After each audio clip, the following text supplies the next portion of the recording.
So this is the very last part of my Got Shoulder Pain series for the Friday Value videos. And today we're going to talk about effective treatment for shoulder pain.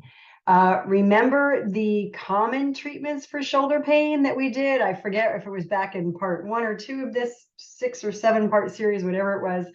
But we talked about injections and medications and surgeries, debridements, rotator cuff repair, even total shoulder replacement. And then we talked about conventional PT and what that actually means. And then modalities like hot packs, cold packs, ultrasound, e-stim, all those things. And then shoulder therapeutic exercise, isolating the shoulder, not looking at the whole body as a whole and only seeing the body as a shoulder, right?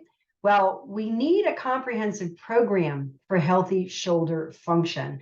If you're going to seek physical therapy, you're going to want somebody who's well-trained in manual assessment and treatment, as well as looking at you as a whole body. Okay, so I'm going to give some very general information here. This is all about education. This is not me advising you what to do.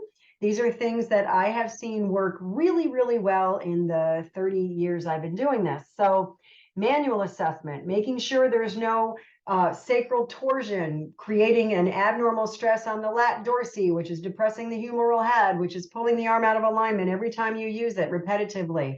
There's lots of things that need to be looked at. It's really important. And then it's important that the person you're working with, even if they're a massage therapist or an athletic trainer or a chiropractor or, anybody, whatever field they're in, are they seeing you as a whole body? Do they understand everything's connected and other body parts can impact that shoulder function? That's very important, right?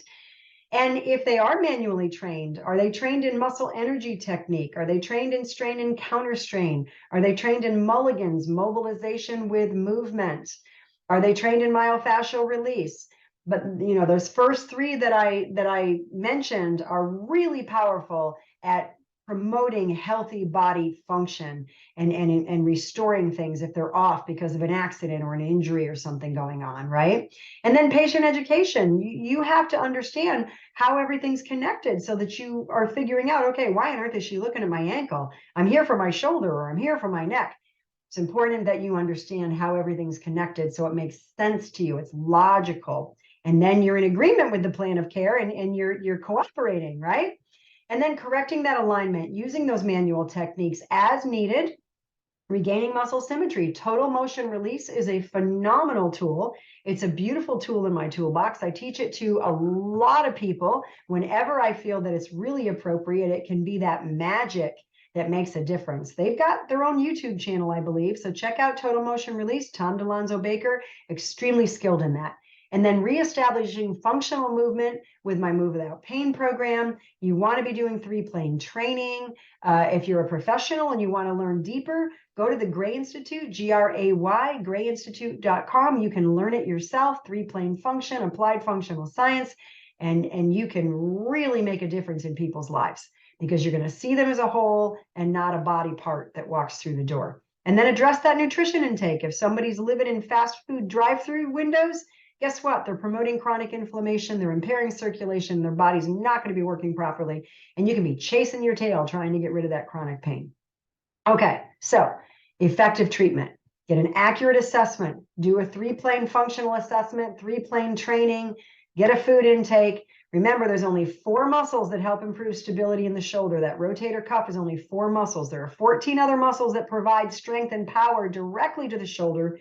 And then the rest of the body provides indirect interaction that's required for healthy whole body function to be pain-free. You need functional mobility in all 3 planes of motion. You also need to be performing authentic physical exercise. This might zero in on the shoulders, but it may not be something that you need to be doing. It might not be impacting the rest of the body the way that the shoulder wants you to. I'm not saying this is a bad thing to do, but this may not resolve your shoulder issues if you're not looking at the rest of the body. Bottom line, understanding authentic human movement leads to better training choices with improved results. I hope you've enjoyed this shoulder series. And as always, email me. Is there a topic you'd like to hear about? If you've got a question, let me know. I want to erase pain from the world so people can move without pain and have lifelong well-being.